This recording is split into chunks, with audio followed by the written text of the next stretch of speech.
By the rivers of Babylon, where he sat down, and there he wept when he remembered Zion. For the wicked carry us away captivity, require from us a song. How can we sing King Alpha's song in a strange land? So let the words of our mouth and the meditations of our hearts be acceptable in thy sight, O Christ.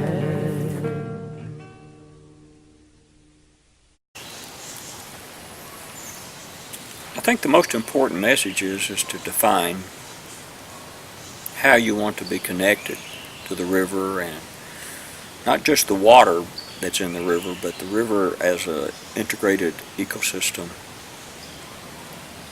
including the land that surrounds it and the people that live on that land and interface with the river and the land. What kind of relationship do you want to have? And is it a relationship of giving, or is it a relationship of taking? Are you wanting something from the river, or are you wanting to give something to the river and all the life that is part of that river? Now, another way to look at that is, if we didn't have these rivers here, you wouldn't have the communities to begin with, because all the communities were founded typically next to the rivers. Right. So they go back historically, but you don't see a real big tie-in, in my opinion. And I could be wrong. Somebody could see something and say you're completely wrong about that. But I don't see a real big tie-in to the rivers, other than there's a few commercial fishermen, there's some recreational boating.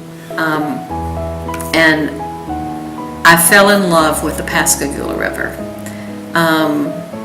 And I think one reason is because for the first time in a very long time, I spent a lot of time there, and over different seasons, and quiet time, just reflecting and watching the river flow.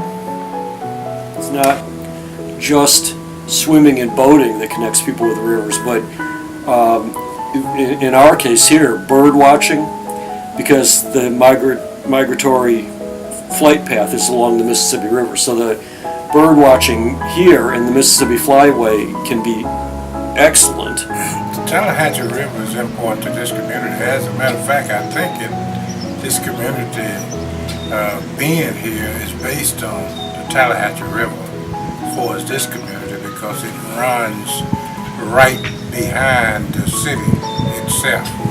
And well, I guess the city was built on the Tallahatchie. Exactly. We want to build a volunteer army that are lawyers and doctors or guys driving buses, we don't care, but that understand the message on the river and want to help come out on occasion and help us. That's the only way. It's citizen science and citizen engagement. I get it. So for me, a river is nothing but the bottom of a watershed, and it's going to flow into another river, which flows into another, which flows into the oceans.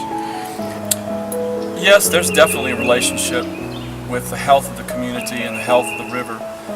My grandmother lived in a part of Louisiana, the north shore of Lake Pontchartrain, that has some beautiful creeks and rivers. And that's where my mother grew up. And so I grew up experiencing the same rivers and streams that my mom did. And they were fairly clean. You could fish and eat the fish. You could swim without fear of getting an infection. They didn't have a lot of drainage from cities. The watersheds were fairly protected and fairly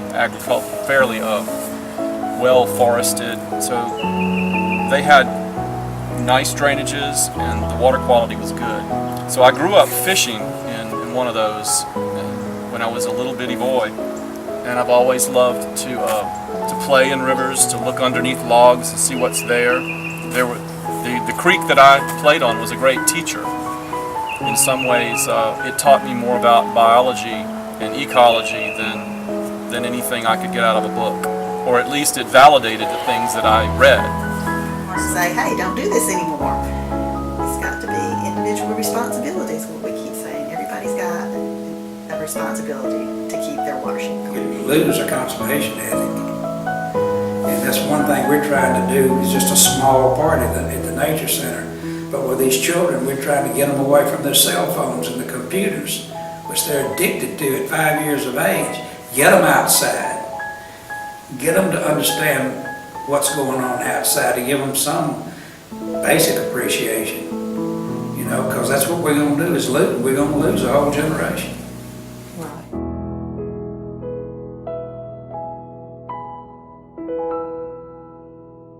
The water in Mississippi, surface water, groundwater, belongs to the people to be held in trust and managed accordingly.